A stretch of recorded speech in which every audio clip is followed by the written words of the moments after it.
ప్రతిష్టా కల్పమును అనుష్ఠించి మీకు ఒక శివలింగం దగ్గర చేసినటువంటి ఆరాధన కన్నా ఇంకొక శివలింగం దగ్గర చేసిన ఆరాధన మిక్కుట ఫలితాన్ని ఇస్తుంది. అన్నదోష నివృత్తి దేని వలన జరుగుతుందో తెలుసా? పంచబ్రహ్మ మంత్ర పఠనం చేత పోతుంది. పంచబ్రహ్మ మంత్ర పఠనం అంటే ఏంటో తెలుసా? పరమశివుణ్ణి 5 మంత్రాలతో పిలుస్తారు. సద్యోజాతం ప్రపద్యామి సద్యోజాతాయ వై నమో నమః భవే భవేనాతి భవే భవస్వమాన్ భవోద్భవాయ నమః ఓం వామదేవాయ నమో జ్యేష్ఠాయ నమః అని 5 మంత్రాలు ఉంటాయి. ఈ 5 మంత్రములతోటి నెయ్యిని అభికరిస్తే దేవాలయంలోకి తీసుకెళ్లిన అన్నం మీద పంచబ్రహ్మ మంత్ర పఠనం చేసి చెయ్యి వేసి తీస్తే అర్చకులు, అది ఉత్తర క్షణం కేవలం ఈశ్వరుడు తప్ప వేరొకరు చూడని అన్నం. అది దేవతలకి, పితృదేవతలకి, ఈశ్వరుడికి నివేదన చేసేటప్పుడు పంచబ్రహ్మ మంత్ర పఠనం చేతనే శుద్ధి చేస్తారు. శివమంత్రముల చేతనే అన్నశుద్ధి జరుగుతుంది. అంత శక్తివంతమైనటువంటి స్వరూపము శివస్వరూపము.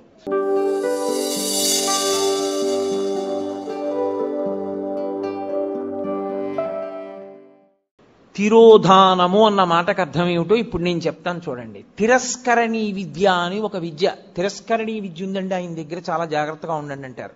తిరస్కరణీ విద్య అంటే ఏమిటో తెలుసా? ఆయన తనకి ఉన్నటువంటి ఉపాసన బలం చేత, తనకి వశమైనటువంటి దేవతల కృప చేత అక్కడ ఉన్న వస్తువు మీకు కనపడకుండా చేస్తాడు. దాన్ని తిరస్కరణీ విద్య అంటారు.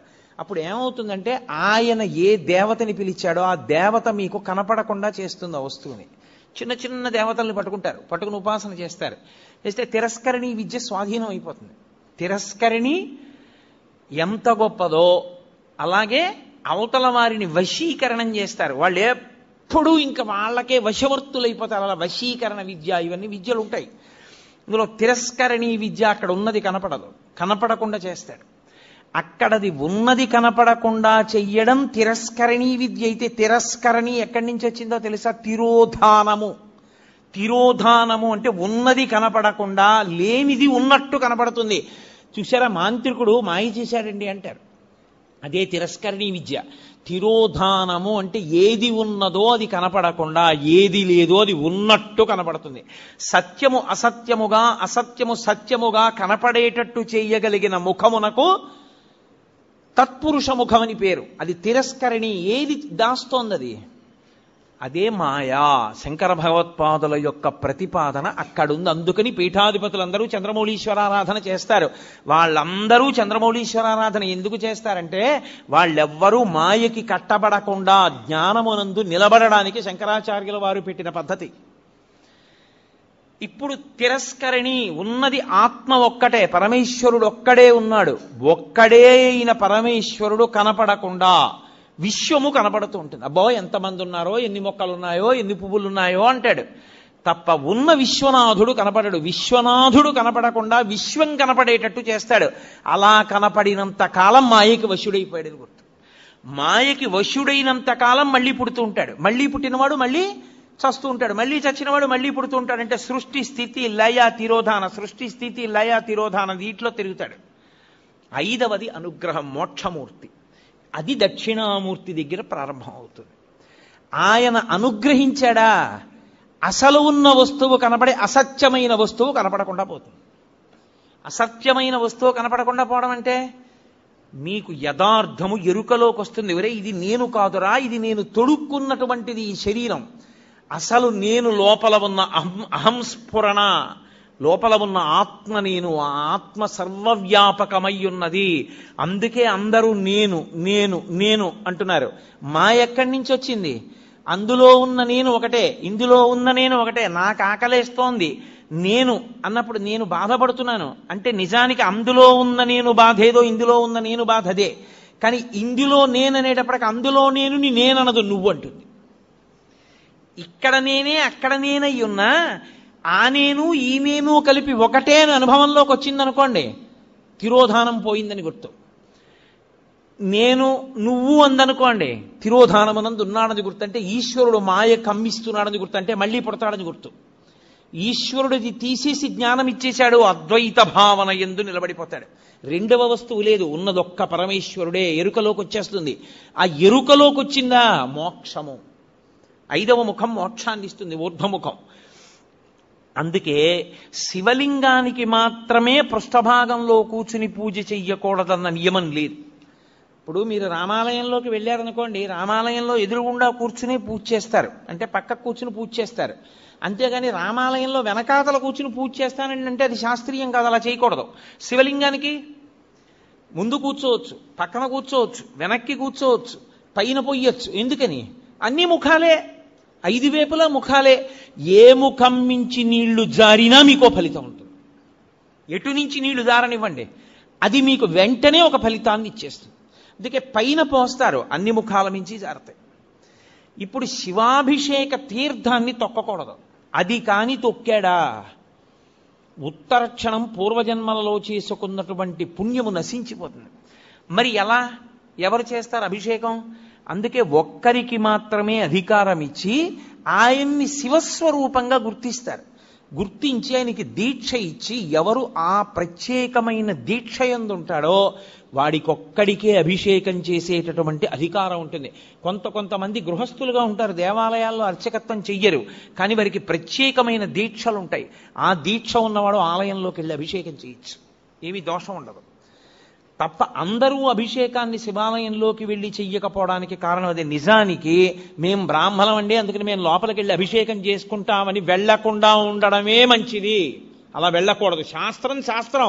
నేను శాస్త్రం ఒక్కటే చెప్తా, పై మాటలు మాట్లాడడం నా జన్మలో నాకు అలవాట్లేదు. లోపలికి వెళ్ళి చెయ్యవలసిన వాడు అర్చకుడొక్కడే. నీకు శాంభవ దీక్ష లాంటి దీక్షలుంటే నువ్వు వెళ్ళడానికి అర్హుడివి. అటువంటి దీక్ష నీకు లేకపోతే నువ్వు లోపలికి వెళ్ళి అభిషేకం చేయడం మంచి పద్ధతి కాదు. అర్చకుడే చెయ్యాలి. నువ్వు తొక్కుతావు అనవసరంగా, లేనిపోని ఇబ్బందులన్నీ వస్తాయి. ఎందుకది తెచ్చుకోవడం? కాబట్టి శివాలయము 5 ముఖములతో ఉండి 5 మీద అధిష్టానంగా ఉంటుంది. ఇదే అమ్మవారి పరంగా చెప్పారనుకోండి, పంచకృత్య పరాయణ, ఈ 5 అమ్మవారు చేస్తుందంటారు. అందుకే ఒకచో అమ్మవారు చేస్తుంది, ఆవిడ నిర్వహిస్తుంది, అప్పుడు మధురై అంటారు. మీనాక్షి అన్నీ చేస్తుంది, సుందరేశ్వరుడు ఊరుకుంటాడు. అలాగే చిదంబరం పరమేశ్వరుడు చేస్తాడు, అమ్మవారు ఊరుకుంటుంది. అందుకే ఎక్కడ ఉండేటటువంటి తత్వము అక్కడ ఉంటుంది. కాబట్టి అమ్మవారు చేస్తుంది, అయ్యవారు చేస్తారు ఈ పంచకృత్యములను. శైవ సిద్ధాంతమునందు ఈ 5 పరమశివుడు చేస్తాడు అని మనం శివ సందర్శన విధి యందు శైవాగమని చెప్తుంది. అందుకుని అలా చూడాలి. శివాలయంలోకి వెళ్ళినప్పుడు శివలింగాన్ని 3 మూర్తులుగా చూడవలసి ఉంటుంది. స్థూలలింగము, సూక్ష్మలింగము, భద్రలింగము అని 3. స్థూలలింగము అంటే ఆలయం యొక్క గోపురం. అందుకే శివాలయంలోకి వెడుతూనే ఏవీ మాట్లాడవద్దు అని చెప్తారు. నువ్వు ఇవన్నీ చూస్తూ వెళ్ళు. ఆలయ శిఖరం వంక చూస్తే స్థూలలింగాన్ని చూసినట్టు, ఆలయంలో ఉన్న శివలింగాన్ని చూస్తే సూక్ష్మలింగాన్ని చూసినట్టు, బలిపీఠాన్ని చూస్తే భద్రలింగాన్ని చూసినట్టు. బలిపీఠము అంటే ఉగ్రభూతములు తిరుగుతుంటాయి వాతావరణంలో. వాటిని మీరు దేవాలయంలో భక్తుల్ని ఇబ్బంది పెట్టవద్దని కొంచెం అన్నం తెచ్చి బలిహరణ మంటపం మీద పెడతారు. అవి తింటాయి, ఆ మంటపం మీద ఉన్న అన్నం తింటాయి. అవి భక్తుల జోలికి రావు. ఆ బలిపీఠాన్ని చూస్తే భద్రలింగ దర్శనం చేసినట్టు. మీరు ఎప్పుడైనా గమనించారో లేదో, ఒక్క శివలింగానికే ఒక ప్రత్యేకమైన గుర్తు ఒకటి ఉంటుంది. మీరు ఎప్పుడైనా చూడండి, అన్ని శివలింగాల మీద ఉండదు అలాగా. మీరు కొన్ని శివాలయాల్లోకి వెళ్ళినప్పుడు శివలింగం దగ్గరికి వెళితే దాని మీద కొన్ని గీతలు ఉంటాయి ఇలాగా. అది ఏమిటో తెలుసా గీత? అలా గీత ఎందుకు ఉంటుందో తెలుసా ఎవరికైనా? అలా గీత ఉంటే దాన్ని బ్రహ్మసూత్రము అని పిలుస్తారు. అలా గీత ఉంది అంటే నీ అదృష్టం పండి నువ్వు అక్కడికి వెళ్ళావని గుర్తు. 1000 మాటలు ఓ శివాలయంలోకి వెడితే నీకు ఎంత ఫలితమో, అలా గీతలు ఉన్నటువంటి శివలింగం ఉన్న గుళ్ళోకి వెడితే అంత ఫలితం. విశేషమైన ఆరాధనీయము అని గుర్తు. అలాంటి శివలింగం ఉన్న గుడిలోకి వెడితే తప్పకుండా మీరు మీ ద్రవ్యాన్నో, మీ బలాన్నో, మీ సంపత్తినో, మీ పాటనో, మీ పద్యాన్నో, మీ కష్టాన్నో అక్కడ వినియోగించాలి. శివలింగం మీద గీతలు కనపడ్డాయనుకోండి, బ్రహ్మసూత్రం ఉందనుకోండి, బయటికి వచ్చి కాళహస్తీశ్వర శతకంలో 2 పద్యాలు చదవాలి. బయటికి వచ్చి మీకు వచ్చిన శ్లోకాలు 2 చెప్పాలి. పాటలు వచ్చిన వాళ్ళైతే 2 పాటలు పాడాలి. బలం ఉన్నవాడివైతే పల్లకి పట్టుకోవాలి, లేదా గుడి కొంచెం సేపు తుడిచి వెళ్ళిపోవాలి. నీ దగ్గర డబ్బున్నవాడివైతే వెంటనే ఆ శివాలయంలో నువ్వు 100 రూపాయలు ఖర్చు పెట్టేవాడివి, బ్రహ్మసూత్రం ఉన్న శివలింగం ఉంటే 1000 రూపాయలు ఖర్చు పెట్టాలి. ఎందుకంటే నీ జన్మ పడ్డి అక్కడికి వచ్చావని గుర్తు. అది కోటి రెట్ల ఫలితాన్ని ఇచ్చేస్తుంది. ఒక రుద్రాభిషేకం ఒక చోట చేస్తే ఏ ఫలితమో బ్రహ్మసూత్రం ఉన్న శివలింగానికి చేస్తే కోటి రెట్లు విశేష ఆరాధనా ఫలితముని ఇచ్చేస్తుంది ఆ శివలింగం. అలా ఇవ్వగలిగిన శివలింగం అని గుర్తు చెప్పడానికి వచ్చిన వాళ్ళకి బ్రహ్మసూత్రం ఉంటుంది దాని మీద. అది చెక్కినప్పుడే ఆ బ్రహ్మసూత్రం చెక్కుతారు. బ్రహ్మసూత్రం ఉన్నది మీకు పరాకు చెప్పినట్టు శివలింగం మీద. జాగ్రత్తగా ఉండు సుమా. తేతలి అని ఒక గ్రామం. మహానుభావుడు రాజరాజ నరేంద్రుడు వెళ్ళిపోతుంటే ఒక పాము అడ్డొచ్చింది, వెళ్ళనివ్వాల సైన్యాన్ని. ఏమిటి ఇలా అడ్డొచ్చిందని చెప్పి తెల్లవారుధామున వెళ్ళి చూశాడు. అద్భుతమైనటువంటి శివలింగం, దాని మీద ఉంటుంది బ్రహ్మసూత్రం. నేను ఎన్నో దేవాలయాల్లో చూసా బ్రహ్మసూత్రం ఉన్న శివలింగాల్ని. బ్రహ్మసూత్రం ఉన్నది మీ అదృష్టం పండిపోయిందని గుర్తు. మీరక్కడికి వెళ్ళి అపచారం చేసినా అంతే, కోటి రెట్లే. మీరక్కడికి వెళ్ళి ఏమీ చేయలేదు, కూర్చొని శివ శివ శివ శివ అనుకుని వచ్చేశారు. శివ శివ శివ శివ 4 మార్లు మీరంటే 4 కోట్ల మార్లు మీరు శివనామం చెప్పారని వేస్తారు. బ్రహ్మసూత్రం ఉన్న దేవాలయంలో ఏది చేసినా ఇంటూ కోటి అని గుర్తు. నేను మాటకంటున్నాను, దానికి లెక్క లేదు అసలు. విశేష అని శైవాగమం అంత గొప్పది బ్రహ్మసూత్రం ఉన్నది. అందుకే శివాలయంలోనే 2 సూత్రాలు ఉంటాయి, సోమసూత్రము బ్రహ్మసూత్రము. ఈ 2 ఉంటాయి. శివాలయం ఒక్కదానికే ఒక విశేషం ఉంటుంది. శివాలయంలో పరమేశ్వరుడు చెట్టు రూపంలో ఉంటాడు ఒక్కొక్క చోట. ఇక్కడ మారేడు చెట్టు కాశీ నుంచి తెచ్చి వేశారు అంటారు. అది ఎవరు వేశారండి? అది ఒక్కొక్క చోట పరమశివుడు దేవాలయంలో ఉన్నటువంటి పరమేశ్వరుడు బయటికి వచ్చి చెట్టు రూపంలో నిలబడతాడు, కదులుతూ ఉంటాడు. మీరు పరమశివుడిని ఇలా ముట్టుకోవడం మీకు సాధ్యం కాదు, సంభవం కాదు, ముట్టుకోలేరు. కానీ ఒక్కొక్క చోట స్థల వృక్షము అన్న పేరుతో ఉంటాడు. అక్కడ లోపల ఉన్న శివుడే బయట చెట్టు రూపంలో ఉంటాడు. నేను మీకు ఉదాహరణ చెప్పాలంటే కాంచీపురం ఏకాంబరేశ్వర దేవస్థానంలో మామిడి చెట్టు రూపంలో ఉంటాడు. లోపల శివలింగం ఎంత గొప్పదో పృథివీలింగం చెట్టు ఎంత గొప్పది. అలాగే వైదీశ్వరం వేప చెట్టు రూపంలో ఉంటాడు. ఎందుకంటే అక్కడ పేరే వైదీశ్వరం. ఆయన రోగ నివారణ చేస్తూ ఉంటాడు. రోగ నివారణ చెయ్యడానికి యోగ్యం వేప చెట్టు. అమ్మవారు అనుగ్రహించింది. 365 రోజులలోనూ అన్నిటిలోకి భయంకరమైనటువంటిది, అత్యంత ప్రమాదకరమైనటువంటి యమదంస్ట్రలు అంటారు. యముని యొక్క 2 కోరలుగా వర్ణింపబడినవి 2 ఋతువులు. ఒకటి శరదృతువు, 2 వసంత ఋతువు. ఈ 2 ఋతువులు అత్యంత ప్రమాదకారులు. చాలా మంది ఈ ఋతువుల్లోనే పడిపోతారు కనుక అమ్మవారు ఏం చేసిందంటే కొత్త సంవత్సరం చైత్రం ప్రారంభమై వసంత ఋతువు రాగానే పసిబిడ్డల దగ్గర నుంచి వృద్ధుల వరకు కాపాడడానికి అమ్మవారే అనుగ్రహ రూపంలో వేప చెట్టుకి పువ్వుగా వస్తుంది. అందుకే వేప పువ్వుని తెచ్చి ప్రసాదంలో వేసుకు తింటారు కొత్త సంవత్సరం రాగానే. కారణం అది. ఆవిడ రోగనిరోధక శక్తినిచ్చి మృత్యుదంష్ట నుండి పైకెత్తుతుంది. శారదా నవరాత్రులు చేసిన వసంత నవరాత్రులకి ముందు చైత్ర శుక్ల పాడ్యమి నాడు ఈ ప్రసాదం తీసుకున్నా పరదేవతానుగ్రహం కలగడానికి కారణం ఏదో ఛాందసత్వంతో ఉతినే వేపు వచ్చిందని పెట్టడం కాదు. అమ్మవారు ప్రతిజ్ఞ చేసింది, నేను అలా వస్తాను, నన్ను మీరు ప్రసాదంగా స్వీకరించండి అని చెప్పింది. కాబట్టి ఒక్క శివాలయానికే బ్రహ్మసూత్రము, సోమసూత్రము, స్థలవృక్షము. మీకు కంచిలో లోపల ఉన్న పృథివీలింగం ఎటువంటిదో బయట ఉన్న మామిడి చెట్టు అంత గొప్పది. మీకు అలాగే వైదీశ్వరంలో ఆయన రోగ నివారక స్వరూపంతో ఉంటాడు. అది అంగారక క్షేత్రం. అక్కడ విశేషమైన శక్తి కుజుడికి. అక్కడికి వెళ్ళి పూజ చేస్తే కుజగ్రహం అనుగ్రహిస్తుంది. జాతకంలో ఉండకూడని చోట కానీ కుజగ్రహం ఉన్నదా చాలా ఇబ్బంది పెట్టేస్తుంది. దాని దోషాన్ని నివారించేది ఏది అంటే ఒక్క వైదీశ్వరం. వైదీశ్వరం కుజుడు పరమశివుని యొక్క కుమారుడు. అందుకే అక్కడ వైదీశ్వరంలో మహానుభావుడు రోగ నివారణ చేసేవాడుగాను ఉంటాడు, వైద్యుడుగా. ప్రథమో దైవ్యోభిషక్ అని రుద్రాధ్యాయంలో ఆయనకి పేరు. ఆయనే ప్రథమ వైద్యుడు. ఆయన రోగములను నివారించడానికి దేవాలయం బయట వేప చెట్టు రూపంలో ఉంటాడు. అలాగే జంబుకేశ్వరం జలలింగం, జంబుకేశ్వరంలో నేరేడు చెట్టు రూపంలో ఉంటాడు, స్థలవృక్షం. దేవాలయం వెనకాతలే ఉంటుంది నేరేడు చెట్టు. అలాగే మధ్యార్జునం అని ఒక క్షేత్రం, మహాలింగము అంటారు దాన్ని. చంద్రశేఖరేంద్ర సరస్వతి మహాస్వామి వారికి కామకోటి పీఠాధిపత్యం వహించిన మహాపురుషులు, వారే కదలాడిన శివస్వరూపం. వారికి మధ్యార్జున క్షేత్రం అంటే ప్రాణం. ఏ అభిషేకం జరిగినా ఏ పూజ జరిగినా వారికి ప్రసాదం పట్టుకొచ్చేవారు అర్చకులు.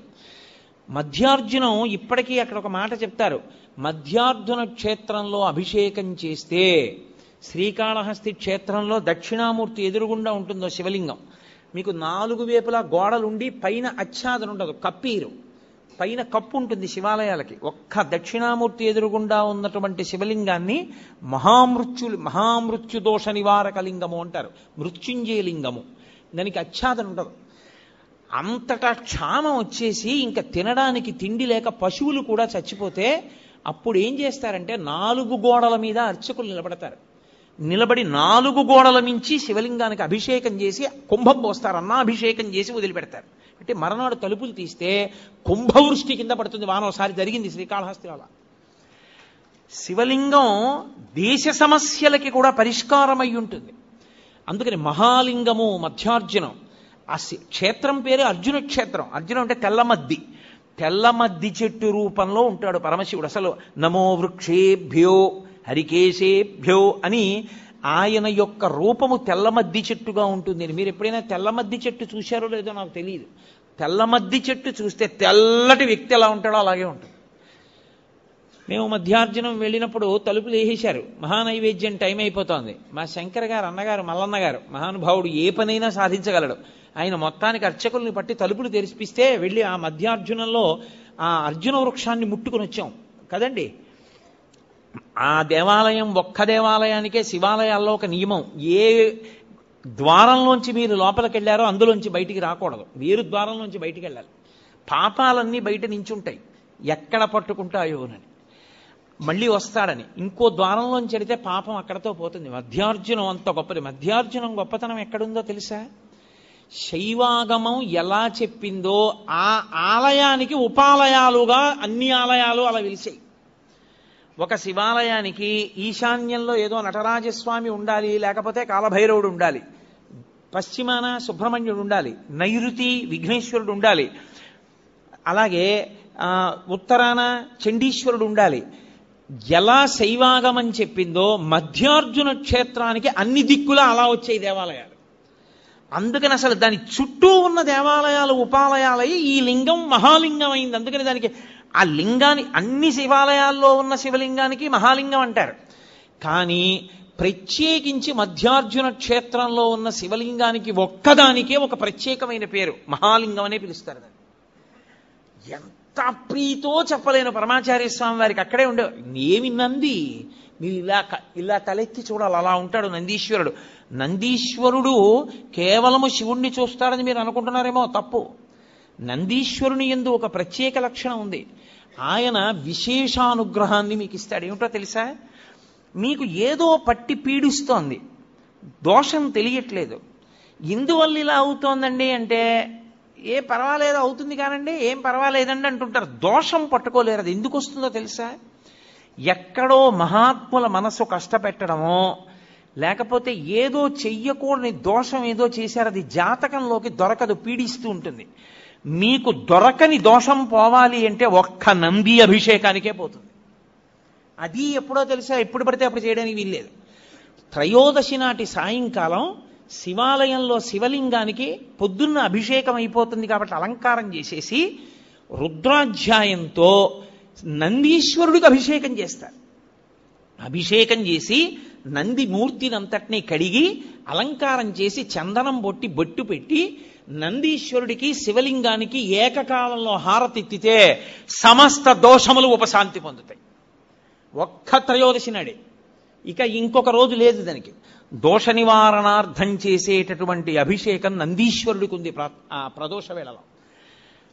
జాతకంలో వచ్చేటటువంటి అంత గొప్ప గొప్ప దోషాల్ని కూడా నివృత్తి చెయ్యగలిగిన శక్తి ఎక్కడ పటమరిస్తుందంటే శివాలయంలో పటమరిస్తుంది. అందుకే త్రయోదశి అభిషేకము అంటారు. దానికి నంది దగ్గర బయలుదేరి ప్రదక్షిణం చేసి నంది దగ్గరికి రావాలి. దానికి ఒక ప్రత్యేకమైన ప్రదక్షిణ విధానం ఉంటుంది. ఆ ప్రత్యేక ప్రదక్షిణ విధానంలో ప్రదక్షిణం చేసి మళ్ళీ నంది దగ్గరికి వస్తారు. దాన్ని నంది నమస్కారము అని పిలుస్తారు. దాని చేత శివానుగ్రహం పరిపూర్ణంగా కలుగుతుంది. తత్తీర్థం తల మీద చల్లితే చాలు. ఎప్పుడైనా జరిగిందా ఇక్కడ నందికి అభిషేకం? త్రయోదశి నాడు దోష నివారణార్థ శివాభిషేకము అని చేస్తారు. హరిప్రసాద్ గారి చెవిలో పడింది కాబట్టి అయిపోయినట్టే. అలాగే శివాలయంలో ప్రతిరోజు అభిషేకం చేస్తారు. కానీ అసలు యథార్థమునకు పరమేశ్వరుడికి అత్యంత శక్తివంతమైన అభిషేకం జరిగేది ఎప్పుడో తెలుసా? మనం మహాశివరాత్రి మాస శివరాత్రి చేస్తాం, మంచిదే. కానీ అసలు నిజానికి పరమేశ్వరాభిషేకమునకు ఒక భక్తుడు వచ్చి సంవత్సరంలో తరించిపోయే అభిషేకం ఎప్పుడు అంటే మార్గశీర్ష మాసంలో వచ్చే ఆర్ద్ర నక్షత్రంలో తెల్లవారుజామున చెయ్యాలి. చిదంబరంలో నటరాజస్వామికి చిదంబరంలో మోక్షలింగము అని శంకరాచార్యులు వారు పరమశివుడి దగ్గర నుంచి 5 లింగాలు తీసుకొచ్చారు. ఆ 5 లింగాల్లో ఒక లింగమే ఇప్పటికీ శృంగేరిలో ఉంది. శృంగేరిలో ఉండి భోగలింగం అన్న పేరుతో అభిషేకం చేయబడుతోంది. కంచిలో ఉన్నది యోగలింగం, చిదంబరంలో ఉన్నది మోక్షలింగం. చిదంబరంలో ఉన్న మోక్షలింగానికి ఆర్ద్రాభిషేకము అని ప్రత్యేకం చేస్తారు. అసలు నిజానికి దానితో కలుపుకుంటూ ప్రతి శివాలయంలో మార్గశీర్ష మాస ఆర్ద్ర నక్షత్రం నాడు తెల్లవారుజామున 3-4 మధ్యలో చెయ్యాలి అభిషేకం. దేవాలయాన్ని మంగళ వాయిద్యాలతో పరమేశ్వరుణ్ణి మేల్కొల్పి ఉత్సవమూర్తుల్ని తీసుకొచ్చేసి గబగబా ఆలయాన్నంతటినీ శుద్ధి చేసుకోవాలంటే సిద్ధం చేసుకుని పరమేశ్వరుడికి అభిషేకం చేస్తారు. గడగడ గడగడ గడగడ వణికిపోతుంటారు. అందులో ఆర్ద్ర నక్షత్రం ఉంటుంది ఆ రోజున. ఆర్ద్ర అంటేనే తడి. దీని మీద ఒక విషయం చెప్తుంటారు, శివ నీకు ఇదేం పిచ్చయ్యా, మార్గశీర్ష మాసం అంటేనే ఊహూయ నివడక లోకముర్వీనాథ అని లోకం అంతా వణికిపోతుంటుంది. అంత వణికిపోయే సమయంలో తెల్లవారుజామున 3:30-4 మధ్యలో ఎవడైనా నెత్తి మీద అన్ని కడవల నీళ్లు పోసుకుంటాడా? ఎందుకన్ని చన్నీళ్లు పోసుకుంటావు అంటే ఒక చమత్కారంగా ఒక గడుసు కవి దానికి ఒక పెద్ద అర్థం చెప్పాడు. ఎందుకలా ఆయన ఆర్ద్రాభిషేకం చేసుకుంటాడు అన్నదానికి. ఆయన మౌళే గంగా శశాంకౌ, ఈశ్వర మీకు తల మీద గంగుంది, ఒక పక్క చంద్రుడు ఉన్నాడు, ఇద్దరూ చల్లటి వాళ్లే, చల్లగా ఉంటారు ఇద్దరు తలమించి జారుతూ. పోన్లే తలమించి జారుతూ చల్లగా ఉన్నా ఏదో కింద వెచ్చగా ఉంటుంది ఒళ్ళు అనుకుందామా. పార్శ్వే వామే దయార్ద్ర హిమగిరి దుహిత, ఎడం చేతి పక్కన ఎప్పుడు లోకాల పట్ల దయ చూపించడంలో చల్లని తల్లి, పైగా హిమగిరి దుహిత మంచుకొండ కూతురు. ఆవిడ అసలే మంచుకొండ కూతురు, పైగా దయ కలిగిన తల్లి. ఎంత చల్లగా ఉంటుంది. ఆవిడేమో ఎడం భాగంలో ఉంటుంది. ఇది చాలదన్నట్టు కరచరణ తలే శీతలాంగా భుజంగా, కాళ్ళకి చేతులకి జివ్వమనేటంత చల్లగా ఉండే పావులు చుట్టుకొని ఉంటాయి. ఇంకా ఈశ్వర ఇది చాలదు మీకు, చందనం సర్వగాత్రే, ఒళ్ళంతా చల్లటి చందనం పూసుకుంటావు. ఎంత చలి. ఇది చాలలేదు నీకు. ఇది చాలలేదని మళ్ళీ మార్గశీర్ష మాసం ఆర్ద్ర నక్షత్రంలో నీకు ఇన్ని కడవలతో తెల్లవారుజామున అభిషేకమా? ఎందుకే మహానుభావ, నీకు చలి ఇట్లా. శీతం ప్రభూతం అంటే చాలా ఎక్కువ అని, విపరీతమైన చలి కదూ.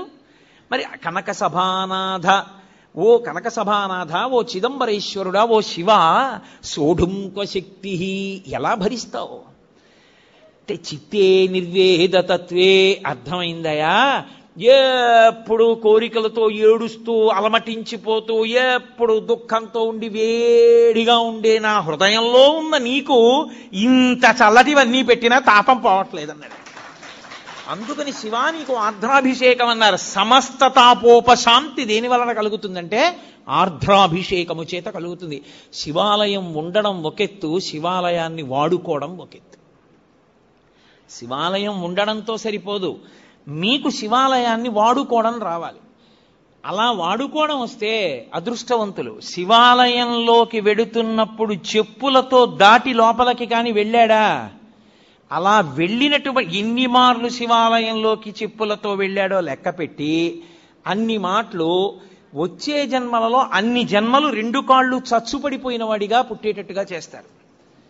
చింద్యం పాపం భవిష్యంతి అంటుంది సింహాగమం. శివాలయం లోపలికి ఎట్టి పరిస్థితులలోనూ వెళ్ళకూడదు. శివాలయంలో యథార్థంగా చెప్పాలంటే పైన అంగి, లాల్చీలు, చొక్కాలు ఇవి పనికిరావు. ఉత్తరీయం తీసి నడుము కట్టుకుని వెళ్ళి ప్రదక్షిణం చేసి నమస్కరించారా మహానుభావుడి యొక్క విశేషానుగ్రహం కలుగుతుంది. అందుకే శివలింగములు అంటే ధ్రువలింగములు, చరలింగములు అని 2 రకాలుగా ఉంటాయి. ధ్రువలింగము అంటే శివాలయంలో ఉండేటటువంటి శివలింగం. చరలింగము అంటే ఓ చోటు నుంచి ఓ చోటుకి తీసుకెడతారు. ఇప్పుడు శృంగేరి పీఠాధిపతులు అభిషేకం చేసే లింగాన్ని చరలింగం అంటారు. ఓ చోటు నుంచి ఓ చోటుకి పట్టుకెడుతూ ఉంటారు, చరలింగం. ఇందులో క్షణలింగములు అని కొన్ని ఉంటాయి. క్షణలింగము అంటే చందనం అటువంటి వాటితో తయారు చేస్తారు, కొద్దిసేపే ఉంచి అభిషేకం చేసి తీసేస్తారు. అన్నంతో లింగం చేస్తారు, అన్నంతో శివలింగం చేసి ఉంచే శివలింగం క్షణలింగం, కొద్దిసేపే ఉంటుంది, తర్వాత తీసేస్తారు. అసలు అన్నం దొరకడం అనేటటువంటి దానికి ఇబ్బంది కలిగితే ఉత్తర క్షణంలో దానికి ఉపశాంతి ఎక్కడా అంటే అన్నాభిషేకము చేతనే. మేము గత శారదా నవరాత్రుల్లో మా అయ్యప్ప స్వామి గుళ్ళో చేశాం. శివలింగాన్ని పెట్టి శివలింగం నిండా అన్నం ఉండి అన్నంతో అభిషేకం చేసేస్తారు. చేసేసి ఆ అన్నంతోటే శివలింగాన్ని తయారు చేస్తారు. తయారు చేసి కాయగూరలు ఉప్పు వేయకుండా ఉడికించేస్తారు. పొట్లకాయలు, గుమ్మడికాయలు, బీరకాయలు, వంకాయలు అన్ని ఉడికిస్తారు. ఉడికించి తీసేసిన కూరగాయల్ని పరమశివుడికి అలంకారాలుగా పెట్టేస్తారు.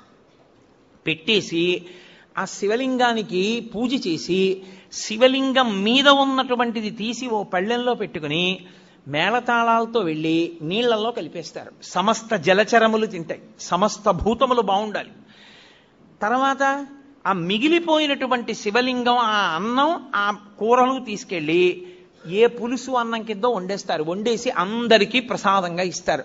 అన్నాభిషేకం చేసినటువంటి శివలింగ ప్రసాదం తింటే అన్నదోష నివృత్తి జరుగుతుంది, జరిగి ఆ అన్నం అంతా బాగుంటుంది. రెండు, అన్నమునకు దోషం ఉంటుంది. ఎప్పుడైనా సరే అన్నం తింటున్నప్పుడు వేరొకరు చూశారనుకోండి దోషం వస్తుంది అన్నానికి. అందుకు గోప్యంగా అన్నం తినడానికి కారణం అది. అన్నం చూస్తే చాలు దోషం వస్తుంది. అన్నం దోషం వచ్చిందనుకోండి మీకు దేవతారాధన యందు ఉపయోగించకూడదు. అన్నదోష నివృత్తి దేని వలన జరుగుతుందో తెలుసా? పంచబ్రహ్మ మంత్ర పఠనం చేత పోతుంది. పంచబ్రహ్మ మంత్ర పఠనం అంటే ఏంటో తెలుసా? పరమశివుణ్ణి 5 మంత్రాలతో పిలుస్తారు. సద్యోజాతం ప్రపద్యామి సద్యోజాతాయ వై నమో నమః, భవే భవే నాతి భవే భవస్వమాన్ భవోద్భవాయ నమః, ఓం వామదేవాయ నమో జ్యేష్ఠాయ నమః అని 5 మంత్రాలు ఉంటాయి. ఈ 5 మంత్రములతోటి నెయ్యిని అభికరిస్తే దేవాలయంలోకి తీసుకెళ్లిన అన్నం మీద పంచబ్రహ్మ మంత్ర పఠనం చేసి చెయ్యి వేసి తీస్తే అర్చకులు, అది ఉత్తర క్షణం కేవలం ఈశ్వరుడు తప్ప వేరొకరు చూడని అన్నం.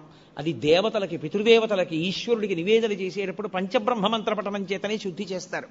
శివమంత్రముల చేతనే అన్నశుద్ధి జరుగుతుంది. అంత శక్తివంతమైనటువంటి స్వరూపము శివస్వరూపము. అటువంటి మహానుభావుడు ఆ శివలింగము లోకంలో 6 రకములుగా ఉంటాయి అని. శివలింగాలు కొన్ని రత్నజములు అంటారు. అంటే రత్నాలు, వజ్రాలు, వైఢూర్యాలు వీటిలోంచి శివలింగాన్ని చెక్కుతారు. అలా చెక్కితే వచ్చినటువంటి శివలింగాన్ని రత్నజము అని పిలుస్తారు. రెండవ శివలింగం లోహజము అంటారు. బంగారంతో చేయబడిన శివలింగం, వెండితో చేయబడింది, రాగితో చేయబడింది, పాదరసంతో చేయబడింది. పాదరసంతో తయారైనటువంటి శివలింగాన్ని చూస్తే చాలు సమస్త దోషములు పోతాయి. అసలు పాదరసంతో చేయబడిన శివలింగాన్ని అందరూ పట్టుకోలేరు కూడా, కనీసం పూజ కూడా చేయలేరు, అంత శక్తివంతం. మీకు ఒక్క అలహాబాద్ త్రివేణి సంగమంలో ఉంది దేవాలయంలో, లలితాపరా భట్టారికా దేవాలయంలో పాదరసలింగం ఉంది. ఇంత పెద్ద పాదరసంతో ఉంటుంది. మీరు ఎవరైనా చూశారో లేదో నాకు తెలియదు. కాబట్టి అటువంటి వాటిని లోహజలింగములు అని పిలుస్తారు. మూడవది సైకతలింగము అంటారు. అంటే పృథివీలింగం తయారు చేశారు అంటారు. అప్పటికి ప్రయోజనాన్ని నెరవేర్చడానికి మట్టితో, ఇసుకతో తయారు చేస్తారు. అలా తయారు చేసిన శివలింగం సైకతలింగము అంటారు. శైలజము, శైలజము అంటే రాతితో చెక్కిన శివలింగం శైలజలింగము అంటారు. 5వది మృణ్మయలింగము. మృణ్మయము అంటే మట్టితో తయారు చేసుకున్నటువంటి శివలింగాలు. 6వది బాణలింగము అంటారు. అంటే అది దైవీలింగము అంటారు. అది పరమేశ్వరుని యొక్క అనుగ్రహం చేత అలా చాలా విచిత్రంగా వస్తుంది ఆ శివలింగం. మీకు ఆ శివలింగాలు ఎక్కడున్నాయి అంటే విశాఖపట్నం దగ్గర అరకు లోయ అని ఒక లోయ ఉంది. ఆ అరకు లోయ లోపలికి మీరు వెడితే గుహల్లోకి, అరకు ఆ గుహ లోపల నుంచి, గుహ ఉపరితలం నుంచి చుక్క చుక్క నీరు కింద పడుతుంది. అది అలా ఎందుకు పడుతుందో ఎవరికీ తెలియదు. ఒక చుక్క నీరు పైనుంచి ఇలా కింద పడిందనుకోండి, చుక్క తగలగానే భూమి ఇలా పొటమరిస్తుంది. ఇంకో చుక్క పడిందనుకోండి, ఇంకొంచెం పొటమరిస్తుంది. ఇంకొంచెం పడింది అనుకోండి, ఇంకొంచెం పొటమరిస్తుంది. అలా చుక్క పడినప్పుడల్లా భూమి ఇలా పైకి లేస్తుంది. అది నేను చెప్పినంత కనపడదు మీకు, వెంట్రుక వాసి లేస్తూ ఉంటుంది భూమి. అది కొన్ని సంవత్సరములు అయ్యేటప్పటికీ ఆ నీటి చుక్క పడుతూ ఇది లేస్తూ ఇది పైకి లేచి ఉపరితలాన్ని అంటుకుంటుంది. అలా పైకి లేచినటువంటి లింగములను దైవీ లింగములు అని పిలుస్తారు. అవి పరమేశ్వరుని యొక్క అనుగ్రహం చేత ప్రకృతిలో ఏర్పడుతుంటాయి. అలా ఏర్పడేటటువంటి శివలింగములు అవి అద్భుతమైనటువంటి శివలింగాలు. ప్రతిష్టా స్వరూపంలోకి కూడా వాటిని తీసుకుంటారు. తీసుకుని దారుజలింగములు అని ఒకటి కొయ్యతో చేస్తారు. కొయ్యతో చేసిన లింగాన్ని దారుజలింగము అంటారు. ఇక ఇవి శివలింగాలైతే ప్రతిష్టా కల్పమును అనుష్ఠించి మీకు ఒక శివలింగం దగ్గర చేసినటువంటి ఆరాధన కన్నా ఇంకొక శివలింగం దగ్గర చేసిన ఆరాధన మిక్కుట ఫలితాన్ని ఇస్తుంది. ఇందులో ఒక్కొక్క దానికన్నా ఒక్కొక్క దాని శక్తి దేని వల్ల మారుతుంది అంటే, మొట్టమొదటిది స్వయంభూలింగము అంటారు. స్వయంభూ అంటే తనంత తాను వచ్చినటువంటి శివలింగం.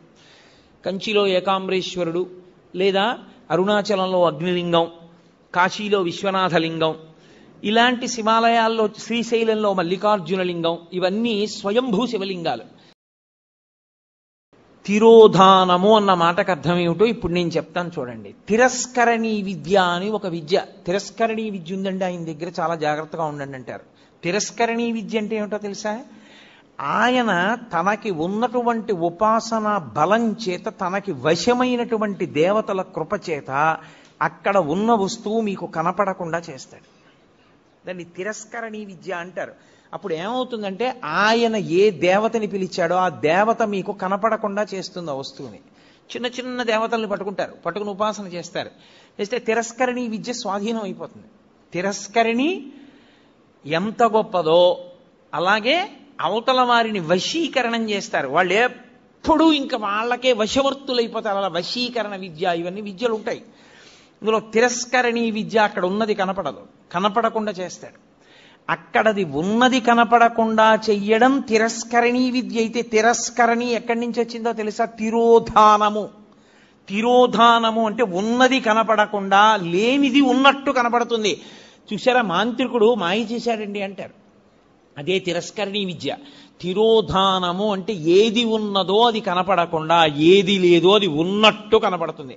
సత్యము అసత్యముగా, అసత్యము సత్యముగా కనపడేటట్టు చేయగలిగిన ముఖమునకు తత్పురుష ముఖమని పేరు. అది తిరస్కరణి. ఏది దాస్తోంది?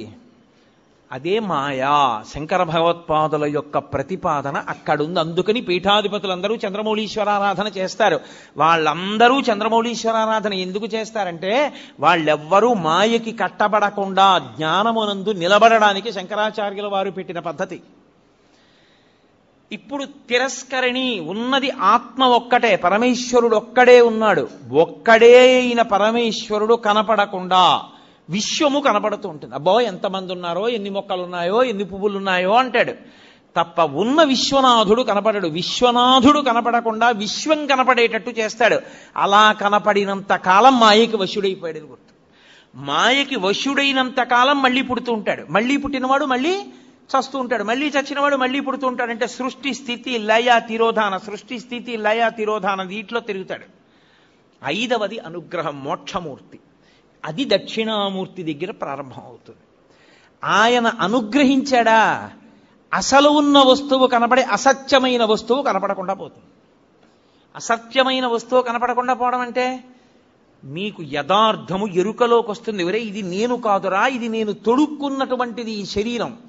అసలు నేను లోపల ఉన్న అహంస్ఫురణ, లోపల ఉన్న ఆత్మ నేను, ఆ ఆత్మ సర్వవ్యాపకమై ఉన్నది.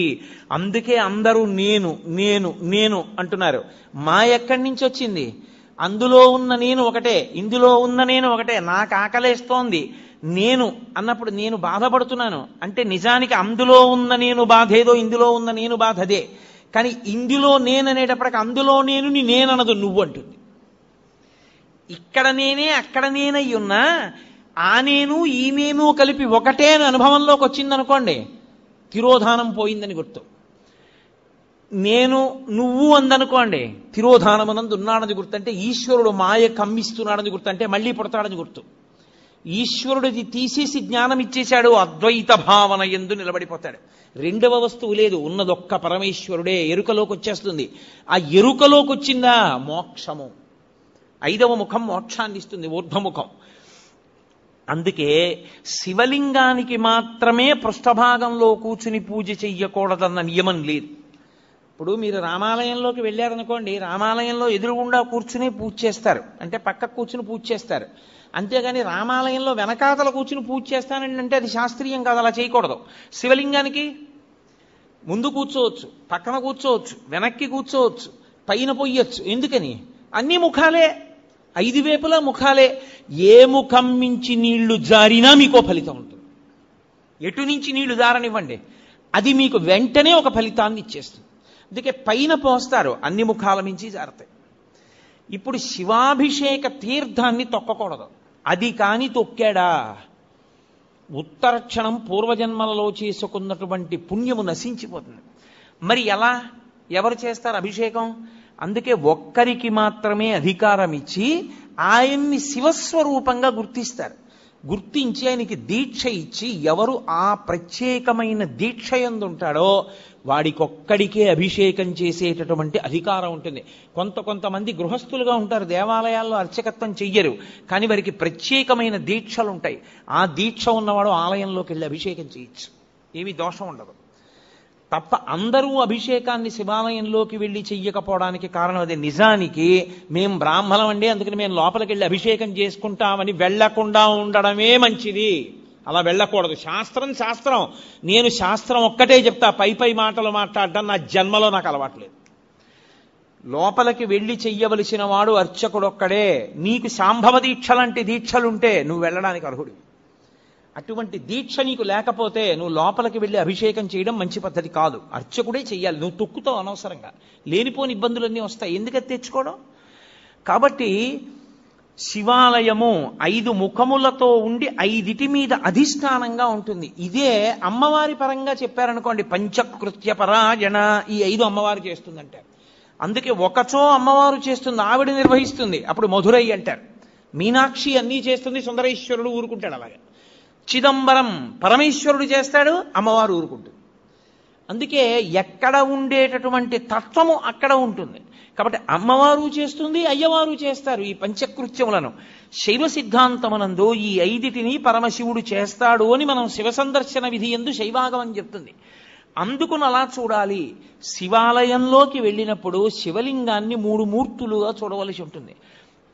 స్థూలలింగము, సూక్ష్మలింగము, భద్రలింగము అని 3. స్థూలలింగము అంటే ఆలయం యొక్క గోపురం. అందుకే శివాలయంలోకి వెడుతూనే ఏవీ మాట్లాడవద్దు అని చెప్తారు. నువ్వు ఇవన్నీ చూస్తూ వెళ్ళు. ఆలయ శిఖరం వంక చూస్తే స్థూలలింగాన్ని చూసినట్టు, ఆలయంలో ఉన్న శివలింగాన్ని చూస్తే సూక్ష్మలింగాన్ని చూసినట్టు, బలిపీఠాన్ని చూస్తే భద్రలింగాన్ని చూసినట్టు. బలిపీఠము అంటే ఉగ్రభూతములు తిరుగుతుంటాయి వాతావరణంలో. వాటిని మీరు దేవాలయంలో భక్తుల్ని ఇబ్బంది పెట్టవద్దని కొంచెం అన్నం తెచ్చి బలిహరణ మంటపం మీద పెడతారు. అవి తింటాయి, ఆ మంటపం మీద ఉన్న అన్నం తింటాయి. అవి భక్తుల జోలికి రావు. ఆ బలిపీఠాన్ని చూస్తే భద్రలింగ దర్శనం చేసినట్టు. మీరు ఎప్పుడైనా గమనించారో లేదో, ఒక్క శివలింగానికే ఒక ప్రత్యేకమైన గుర్తు ఒకటి ఉంటుంది. మీరు ఎప్పుడైనా చూడండి, అన్ని శివలింగాల మీద ఉండదు అలాగా. మీరు కొన్ని శివాలయాల్లోకి వెళ్ళినప్పుడు శివలింగం దగ్గరికి వెళితే దాని మీద కొన్ని గీతలు ఉంటాయి ఇలాగా. అది ఏమిటో తెలుసా గీత? అలా గీత ఎందుకు ఉంటుందో తెలుసా ఎవరికైనా?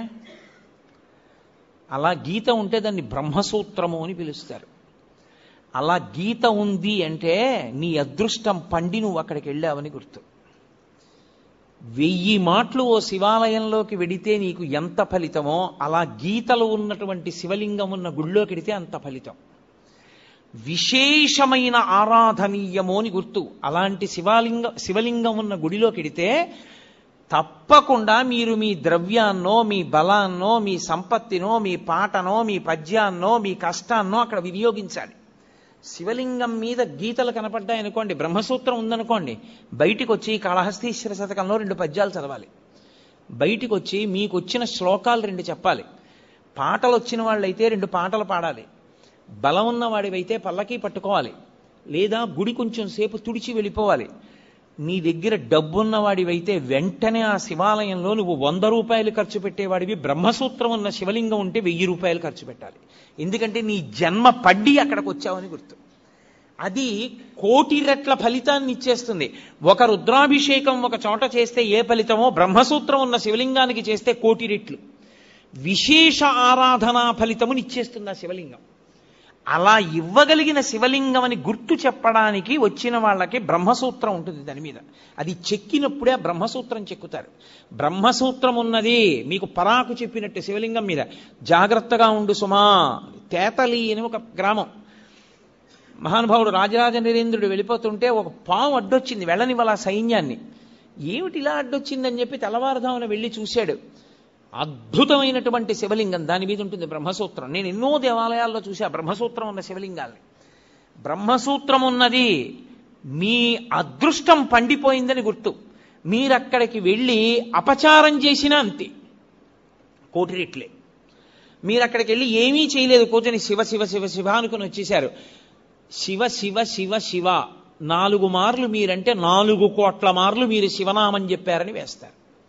బ్రహ్మసూత్రం ఉన్న దేవాలయంలో ఏది చేసినా ఇంటూ 1,000,000 అని గుర్తు. నేను మాటకంటున్నాను, దానికి లెక్క లేదు అసలు. విశేష అని శైవాగమం అంత గొప్పది బ్రహ్మసూత్రం ఉన్నది. అందుకే శివాలయంలోనే 2 సూత్రాలు ఉంటాయి, సోమసూత్రము బ్రహ్మసూత్రము.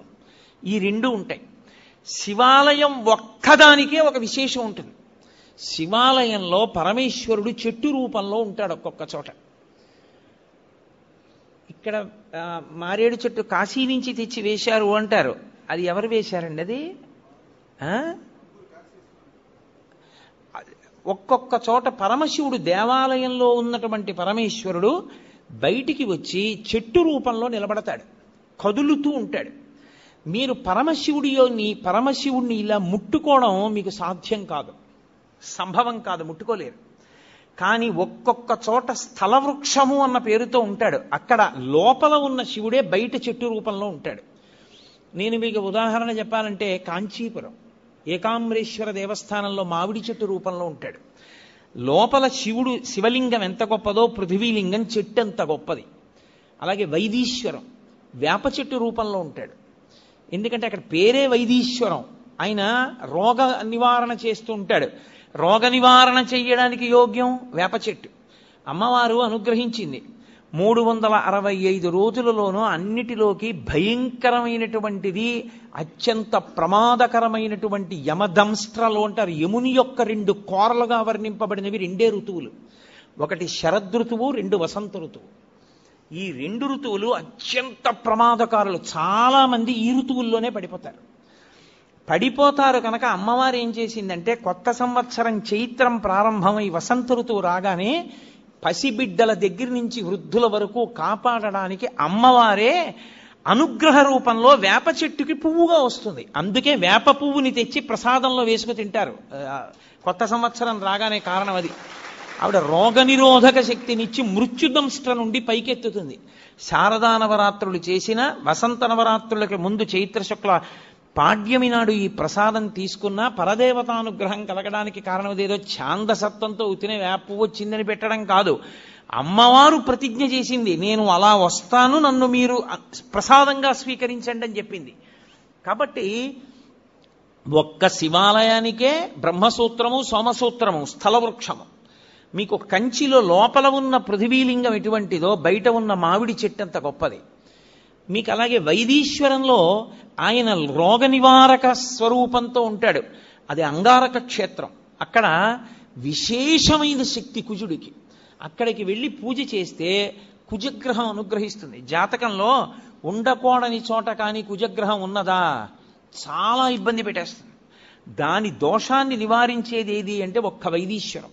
వైదీశ్వరం కుజుడు పరమశివుని యొక్క కుమారుడు. అందుకే అక్కడ వైదీశ్వరంలో మహానుభావుడు రోగ నివారణ చేసేవాడుగాను ఉంటాడు, వైద్యుడుగా. ప్రథమో దైవ్యోభిషక్ అని రుద్రాధ్యాయంలో ఆయనకి పేరు. ఆయనే ప్రథమ వైద్యుడు. ఆయన రోగములను నివారించడానికి దేవాలయం బయట వేప చెట్టు రూపంలో ఉంటాడు. అలాగే జంబుకేశ్వరం జలలింగం. జంబుకేశ్వరంలో నేరేడు చెట్టు రూపంలో ఉంటాడు, స్థలవృక్షం. దేవాలయం వెనకాతలే ఉంటుంది నేరేడు చెట్టు. అలాగే మధ్యార్జునం అని ఒక క్షేత్రం, మహాలింగము అంటారు దాన్ని. చంద్రశేఖరేంద్ర సరస్వతి మహాస్వామి వారికి కామకోటి పీఠాధిపత్యం వహించిన మహాపురుషులు, వారే కదలాడిన శివస్వరూపం. వారికి మధ్యార్జున క్షేత్రం అంటే ప్రాణం. ఏ అభిషేకం జరిగినా, ఏ పూజ జరిగినా వారికి ప్రసాదం పట్టుకొచ్చేవారు అర్చకులు. మధ్యార్జునం ఇప్పటికీ అక్కడ ఒక మాట చెప్తారు, మధ్యార్జున క్షేత్రంలో అభిషేకం చేస్తే, శ్రీకాళహస్తి క్షేత్రంలో దక్షిణామూర్తి ఎదురుగుండా ఉంటుందో శివలింగం, మీకు 4 వైపులా గోడలుండి పైన ఆచ్ఛాదన ఉండదు, కప్పీరు, పైన కప్పు ఉంటుంది శివాలయాలకి. ఒక్క దక్షిణామూర్తి ఎదురుగుండా ఉన్నటువంటి శివలింగాన్ని మహామృత్యు దోష నివారక లింగము అంటారు, మృత్యుంజయ లింగము. దానికి ఆచ్ఛాదన ఉండదు. అంతటా క్షామం వచ్చేసి ఇంకా తినడానికి తిండి లేక పశువులు కూడా చచ్చిపోతే అప్పుడు ఏం చేస్తారంటే 4 గోడల మీద అర్చకులు నిలబడతారు. నిలబడి 4 గోడల మించి శివలింగానికి అభిషేకం చేసి కుంభం పోస్తారు, అన్నాభిషేకం చేసి వదిలిపెడతారు. అంటే మరనాడు తలుపులు తీస్తే కుంభవృష్టి కింద పడుతుంది వాన. ఒకసారి జరిగింది శ్రీకాళహస్తి వల్ల. శివలింగం దేశ సమస్యలకి కూడా పరిష్కారం అయి ఉంటుంది. అందుకని మహాలింగము మధ్యార్జునం. ఆ క్షేత్రం పేరు అర్జున క్షేత్రం. అర్జునం అంటే తెల్లమద్ది, తెల్లమద్ది చెట్టు రూపంలో ఉంటాడు పరమశివుడు. అసలు నమో వృక్షేభ్యో హరికేశేభ్యో అని ఆయన యొక్క రూపము తెల్లమద్ది చెట్టుగా ఉంటుంది. మీరు ఎప్పుడైనా తెల్లమద్ది చెట్టు చూశారో లేదో నాకు తెలియదు. తెల్లమద్ది చెట్టు చూస్తే తెల్లటి వ్యక్తి ఎలా ఉంటాడో అలాగే ఉంటుంది. మేము మధ్యార్జునం వెళ్ళినప్పుడు తలుపులు వేసేశారు, మహానైవేద్యం టైం అయిపోతోంది. మా శంకర్ గారు అన్నగారు మల్లన్న గారు మహానుభావుడు, ఏ పనైనా సాధించగలడు. ఆయన మొత్తానికి అర్చకుల్ని పట్టి తలుపులు తెరిపిస్తే వెళ్ళి ఆ మధ్యార్జునంలో ఆ అర్జున వృక్షాన్ని ముట్టుకుని వచ్చాం కదండి. ఆ దేవాలయం ఒక్క దేవాలయానికే శివాలయాల్లో ఒక నియమం, ఏ ద్వారంలోంచి మీరు లోపలికి వెళ్ళారో అందులోంచి బయటికి రాకూడదు, వేరు ద్వారంలోంచి బయటికి వెళ్ళాలి. పాపాలన్నీ బయట నించుంటాయి, ఎక్కడ పట్టుకుంటాయోనని, మళ్ళీ వస్తాడని. ఇంకో ద్వారంలోంచి వెడితే పాపం అక్కడతో పోతుంది. మధ్యార్జునం అంత గొప్పది. మధ్యార్జునం గొప్పతనం ఎక్కడుందో తెలుసా? శైవాగమం ఎలా చెప్పిందో ఆ ఆలయానికి ఉపాలయాలుగా అన్ని ఆలయాలు అలా వెలిసాయి. ఒక శివాలయానికి ఈశాన్యంలో ఏదో నటరాజస్వామి ఉండాలి, లేకపోతే కాలభైరవుడు ఉండాలి, పశ్చిమాన సుబ్రహ్మణ్యుడు ఉండాలి, నైరుతి విఘ్నేశ్వరుడు ఉండాలి, అలాగే ఉత్తరాన చండీశ్వరుడు ఉండాలి. ఎలా శైవాగమం చెప్పిందో మధ్యార్జున క్షేత్రానికి అన్ని దిక్కులా అలా వచ్చాయి దేవాలయాలు. అందుకని అసలు దాని చుట్టూ ఉన్న దేవాలయాలు ఉపాలయాలై ఈ లింగం మహాలింగం అయింది. అందుకని దానికి ఆ లింగాన్ని, అన్ని శివాలయాల్లో ఉన్న శివలింగానికి మహాలింగం అంటారు. కానీ ప్రత్యేకించి మధ్యార్జున క్షేత్రంలో ఉన్న శివలింగానికి ఒక్కదానికే ఒక ప్రత్యేకమైన పేరు, మహాలింగం అనే పిలుస్తారు. ఎంత ప్రీతో చెప్పలేను పరమాచార్య స్వామి వారికి. అక్కడే ఉండే ఏమి నంది, మీరు ఇలా తలెత్తి చూడాలి, అలా ఉంటాడు నందీశ్వరుడు. నందీశ్వరుడు కేవలము శివుణ్ణి చూస్తాడని మీరు అనుకుంటున్నారేమో, తప్పు. నందీశ్వరుని యందు ఒక ప్రత్యేక లక్షణం ఉంది. ఆయన విశేషానుగ్రహాన్ని మీకు ఇస్తాడు. ఏమిటో తెలుసా? మీకు ఏదో పట్టి పీడిస్తోంది, దోషం తెలియట్లేదు. ఎందువల్ల ఇలా అవుతోందండి అంటే, ఏ పర్వాలేదు అవుతుంది కానండి, ఏం పర్వాలేదండి అంటుంటారు. దోషం పట్టుకోలేరు. అది ఎందుకు వస్తుందో తెలుసా? ఎక్కడో మహాత్ముల మనసు కష్టపెట్టడమో, లేకపోతే ఏదో చెయ్యకూడని దోషం ఏదో చేశారు, అది జాతకంలోకి దొరకదు, పీడిస్తూ ఉంటుంది. మీకు దొరకని దోషం పోవాలి అంటే ఒక్క నంది అభిషేకానికే పోతుంది. అది ఎప్పుడో తెలుసా? ఎప్పుడు పడితే అప్పుడు చేయడానికి వీల్లేదు. త్రయోదశి నాటి సాయంకాలం శివాలయంలో శివలింగానికి పొద్దున్న అభిషేకం అయిపోతుంది కాబట్టి అలంకారం చేసేసి రుద్రాధ్యాయంతో నందీశ్వరుడికి అభిషేకం చేస్తారు. అభిషేకం చేసి నంది మూర్తినంతటినీ కడిగి అలంకారం చేసి చందనం బొట్టి బొట్టు పెట్టి నందీశ్వరుడికి శివలింగానికి ఏకకాలంలో హారతిత్తితే సమస్త దోషములు ఉపశాంతి పొందుతాయి. ఒక్క త్రయోదశి నాడే. ఇక ఇంకొక రోజు లేదు దానికి. దోష నివారణార్థం చేసేటటువంటి అభిషేకం నందీశ్వరుడికి ఉంది ప్రదోష వేళలో.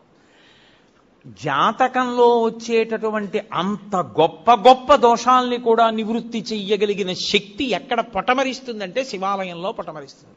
అందుకే త్రయోదశి అభిషేకము అంటారు.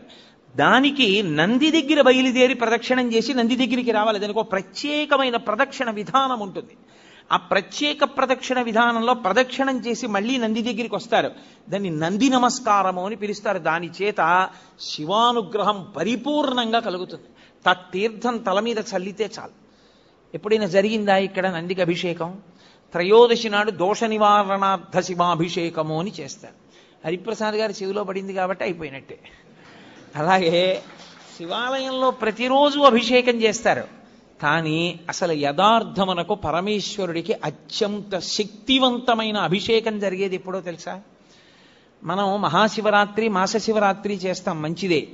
కానీ అసలు నిజానికి పరమేశ్వరాభిషేకమునకు ఒక భక్తుడు వచ్చి సంవత్సరంలో తరించిపోయే అభిషేకం ఎప్పుడు అంటే మార్గశీర్ష మాసంలో వచ్చే ఆర్ద్ర నక్షత్రంలో తెల్లవారుజామున చెయ్యాలి. చిదంబరంలో నటరాజస్వామికి చిదంబరంలో మోక్షలింగము అని శంకరాచార్యులు వారు పరమశివుడి దగ్గర నుంచి 5 లింగాలు తీసుకొచ్చారు. ఆ 5 లింగాల్లో ఒక లింగమే ఇప్పటికీ శృంగేరిలో ఉంది. శృంగేరిలో ఉండి భోగలింగం అన్న పేరుతో అభిషేకం చేయబడుతోంది. కంచిలో ఉన్నది యోగలింగం, చిదంబరంలో ఉన్నది మోక్షలింగం. చిదంబరంలో ఉన్న మోక్షలింగానికి ఆర్ద్రాభిషేకము అని ప్రత్యేకం చేస్తారు. అసలు నిజానికి దానితో కలుపుకుంటూ ప్రతి శివాలయంలో మార్గశీర్ష మాస ఆర్ద్ర నక్షత్రం నాడు తెల్లవారుజామున 3-4 మధ్యలో చెయ్యాలి అభిషేకం. దేవాలయాన్ని మంగళ వాయిద్యాలతో పరమేశ్వరుణ్ణి మేల్కొల్పి ఉత్సవమూర్తుల్ని తీసుకొచ్చేసి గబగబా ఆలయాన్నంతటినీ శుద్ధి చేసుకోవాలంటే సిద్ధం చేసుకుని పరమేశ్వరుడికి అభిషేకం చేస్తారు. గడ గడ గడ గడ గడ గడ వణికిపోతుంటారు. అందులో ఆర్ద్ర నక్షత్రం ఉంటుంది ఆ రోజున. ఆర్ద్ర అంటేనే తడి. దీని మీద ఒక విషయం చెప్తుంటారు. శివ, నీకు ఇదేం పిచ్చయ్యా, మార్గశీర్ష మాసం అంటేనే ఊహూయ నివడక లోకముర్వీనాథ అని లోకం అంతా వణికిపోతుంటుంది. అంత వణికిపోయే సమయంలో తెల్లవారుజామున 3:30-4 మధ్యలో ఎవడైనా నెత్తి మీద అన్ని కడవల నీళ్లు పోసుకుంటాడా? ఎందుకన్ని చన్నీళ్లు పోసుకుంటావు అంటే ఒక చమత్కారంగా ఒక గడుసు కవి దానికి ఒక పెద్ద అర్థం చెప్పాడు. ఎందుకలా ఆయన ఆర్ద్రాభిషేకం చేసుకుంటాడు అన్నదానికి. ఆయన మౌళే గంగా శశాంకౌ, ఈశ్వర మీకు తల మీద గంగుంది, ఒక పక్క చంద్రుడు ఉన్నాడు, ఇద్దరూ చల్లటి వాళ్లే, చల్లగా ఉంటారు ఇద్దరు తలమించి జారుతూ. పోన్లే తలమించి జారుతూ చల్లగా ఉన్నా ఏదో కింద వెచ్చగా ఉంటుంది ఒళ్ళు అనుకుందామా.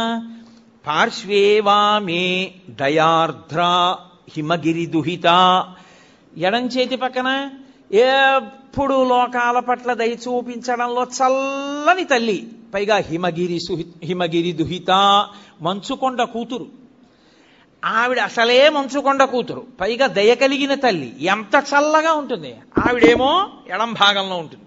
ఇది చాలదన్నట్టు కరచరణ తలే శీతలాంగా భుజంగా, కాళ్ళకి చేతులకి జివ్వుమనేటంత చల్లగా ఉండే పావులు చుట్టుకొని ఉంటాయి. ఇంకా ఈశ్వర ఇది చాలదు మీకు, చందనం సర్వగాత్రే, ఒళ్ళంతా చల్లటి చందనం పూసుకుంటావు. ఎంత చలి. ఇది చాలలేదు నీకు.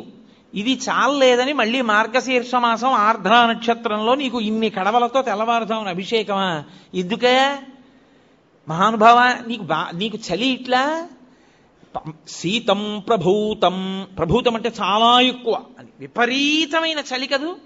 మరి కనక సభానాథ, ఓ కనక సభానాథ, ఓ చిదంబరేశ్వరుడా, ఓ శివ, సోఢుంక శక్తి ఎలా భరిస్తావు అంటే చిత్తే నిర్వేద తత్వే. అర్థమైందయా? ఎప్పుడు కోరికలతో ఏడుస్తూ అలమటించిపోతూ ఎప్పుడు దుఃఖంతో ఉండి వేడిగా ఉండే నా హృదయంలో ఉన్న నీకు ఇంత చల్లటివన్నీ పెట్టినా తాపం పోవట్లేదన్నాడు. అందుకని శివ నీకు ఆర్ద్రాభిషేకం అన్నారు. సమస్త తాపోపశాంతి దేని వలన కలుగుతుందంటే ఆర్ద్రాభిషేకము చేత కలుగుతుంది. శివాలయం ఉండడం ఒకెత్తు, శివాలయాన్ని వాడుకోవడం ఒకెత్తు. శివాలయం ఉండడంతో సరిపోదు, మీకు శివాలయాన్ని వాడుకోవడం రావాలి. అలా వాడుకోవడం వస్తే అదృష్టవంతులు. శివాలయంలోకి వెడుతున్నప్పుడు చెప్పులతో దాటి లోపలికి కాని వెళ్ళాడా? అలా వెళ్ళినటువంటి ఎన్ని మార్లు శివాలయంలోకి చెప్పులతో వెళ్ళాడో లెక్క పెట్టి అన్ని మాటలు వచ్చే జన్మలలో అన్ని జన్మలు 2 కాళ్ళు చచ్చుపడిపోయిన వాడిగా పుట్టేటట్టుగా చేస్తారు. చింద్యం పాపం భవిష్యంతి అంటుంది శివాగమం. శివాలయం లోపలికి ఎట్టి పరిస్థితులలోనూ వెళ్ళకూడదు. శివాలయంలో యథార్థంగా చెప్పాలంటే పైన అంగి లాల్చీలు చొక్కాలు ఇవి పనికిరావు, ఉత్తరీయం తీసి నడుము కట్టుకుని వెళ్ళి ప్రదక్షిణం చేసి నమస్కరించారా, మహానుభావుడి యొక్క విశేషానుగ్రహం కలుగుతుంది. అందుకే శివలింగములు అంటే ధ్రువలింగములు చరలింగములు అని రెండు రకాలుగా ఉంటాయి. ధ్రువలింగము అంటే శివాలయంలో ఉండేటటువంటి శివలింగం, చరలింగము అంటే ఓ చోటు నుంచి ఓ చోటికి తీసుకెడతారు. ఇప్పుడు శృంగేరి పీఠాధిపతులు అభిషేకం చేసే లింగాన్ని చరలింగం అంటారు, ఓ చోటు నుంచి ఓ చోటుకి పట్టుకెడుతూ ఉంటారు, చరలింగం. ఇందులో క్షణలింగములు అని కొన్ని ఉంటాయి. క్షణలింగము అంటే చందనం అటువంటి వాటితో తయారు చేస్తారు, కొద్దిసేపే ఉంచి అభిషేకం చేసి తీసేస్తారు. అన్నంతో లింగం చేస్తారు, అన్నంతో శివలింగం చేసి ఉంచే శివలింగం క్షణలింగం, కొద్దిసేపే ఉంటుంది, తర్వాత తీసేస్తారు. అసలు అన్నం దొరకడం అనేటటువంటి దానికి ఇబ్బంది కలిగితే ఉత్తర క్షణంలో దానికి ఉపశాంతి ఎక్కడా అంటే అన్నాభిషేకము చేతనే. మేము గత శారదా నవరాత్రుల్లో మా అయ్యప్ప స్వామి గుళ్ళో చేశాం. శివలింగాన్ని పెట్టి శివలింగం నిండా అన్నం ఉండి అన్నంతో అభిషేకం చేసేస్తారు. చేసేసి ఆ అన్నంతోటే శివలింగాన్ని తయారు చేస్తారు. తయారు చేసి కాయగూరలు ఉప్పు వేయకుండా ఉడికించేస్తారు. పొట్లకాయలు, గుమ్మడికాయలు, బీరకాయలు, వంకాయలు అన్ని ఉడికిస్తారు. ఉడికించి తీసేసిన కూరగాయల్ని పరమశివుడికి అలంకారాలుగా పెట్టేస్తారు. పెట్టేసి ఆ శివలింగానికి పూజ చేసి శివలింగం మీద ఉన్నటువంటిది తీసి ఓ పళ్ళెంలో పెట్టుకుని మేళతాళాలతో వెళ్ళి నీళ్లలో కలిపేస్తారు. సమస్త జలచరములు తింటాయి, సమస్త భూతములు బాగుండాలి.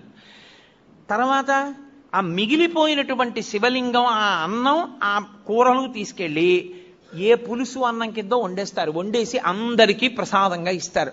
అన్నాభిషేకం చేసినటువంటి శివలింగ ప్రసాదం తింటే అన్నదోష నివృత్తి జరుగుతుంది, జరిగి ఆ అన్నం అంతా బాగుంటుంది. రెండు, అన్నమునకు దోషం ఉంటుంది. ఎప్పుడైనా సరే అన్నం తింటున్నప్పుడు వేరొకరు చూశారనుకోండి దోషం వస్తుంది అన్నానికి.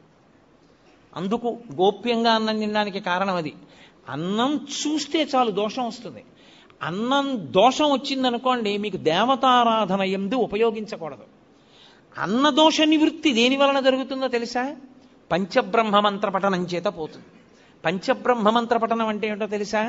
పరమశివుణ్ణి 5 మంత్రాలతో పిలుస్తారు. సద్యోజాతం ప్రపద్యామి సద్యోజాతాయ వై నమో నమః, భవే భవే నాతి భవే భవస్వమాన్ భవోద్భవాయ నమః, ఓం వామదేవాయ నమో జ్యేష్ఠాయ నమః అని 5 మంత్రాలు ఉంటాయి.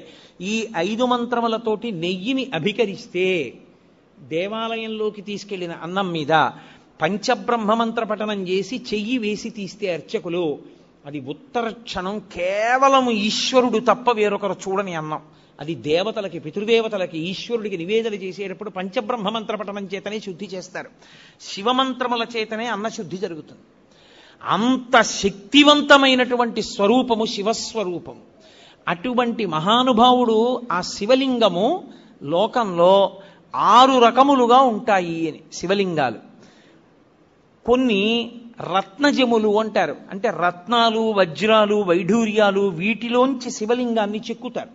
అలా చెక్కితే వచ్చినటువంటి శివలింగాన్ని రత్నజము అని పిలుస్తారు.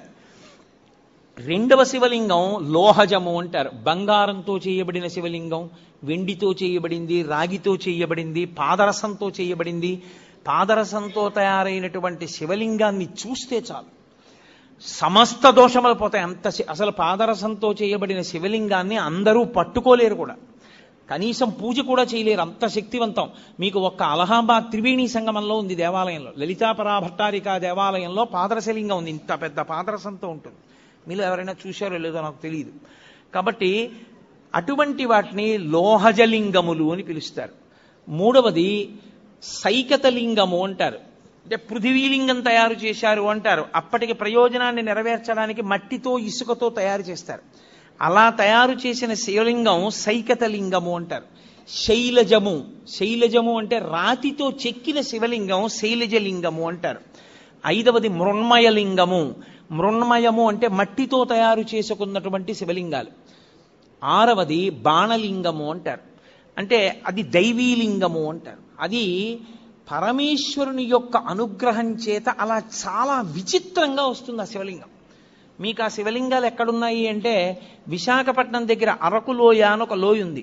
ఆ అరకు లోయ లోపలికి మీరు వెడితే గుహల్లోకి, అరకు ఆ గుహ లోపల నుంచి గుహ ఉపరితలం మించి చుక్క చుక్క నీరు కింద పడుతుంది. అది అలా ఎందుకు పడుతుందో ఎవరికీ తెలియదు.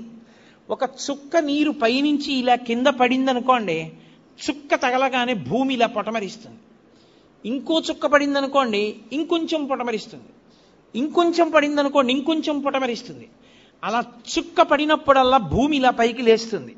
అది నేను చెప్పినంత కనపడదు మీకు, వెంట్రుక వాసి లేస్తూ ఉంటుంది భూమి. అది కొన్ని సంవత్సరములు అయ్యేటప్పటికీ ఆ నీటి చుక్క పడుతూ ఇది లేస్తూ ఇది పైకి లేచి ఉపరితలాన్ని అంటుకుంటుంది. అలా పైకి లేచినటువంటి లింగములను దైవీ లింగములు అని పిలుస్తారు. అవి పరమేశ్వరుని యొక్క అనుగ్రహం చేత ప్రకృతిలో ఏర్పడుతుంటాయి. అలా ఏర్పడేటటువంటి శివలింగములు అవి అద్భుతమైనటువంటి శివలింగాలు. ప్రతిష్టా స్వరూపంలోకి కూడా వాటిని తీసుకుంటారు. తీసుకుని దారుజలింగములు అని ఒకటి కొయ్యతో చేస్తారు. కొయ్యతో చేసిన లింగాన్ని దారుజలింగము అంటారు. ఇక ఇవి శివలింగాలైతే ప్రతిష్టా కల్పమును అనుష్ఠించి మీకు ఒక శివలింగం దగ్గర చేసినటువంటి ఆరాధన కన్నా ఇంకొక శివలింగం దగ్గర చేసిన ఆరాధన మిక్కుట ఫలితాన్ని ఇస్తుంది. ఇందులో ఒక్కొక్క దానికన్నా ఒక్కొక్క దాని శక్తి దేని వల్ల మారుతుంది అంటే, మొట్టమొదటిది స్వయంభూలింగము అంటారు. స్వయంభూ అంటే తనంత తాను వచ్చినటువంటి శివలింగం. కంచిలో ఏకాంబరేశ్వరుడు, లేదా అరుణాచలంలో అగ్నిలింగం, కాశీలో విశ్వనాథలింగం, ఇలాంటి శివాలయాల్లో శ్రీశైలంలో మల్లికార్జున లింగం, ఇవన్నీ స్వయంభూ శివలింగాలు.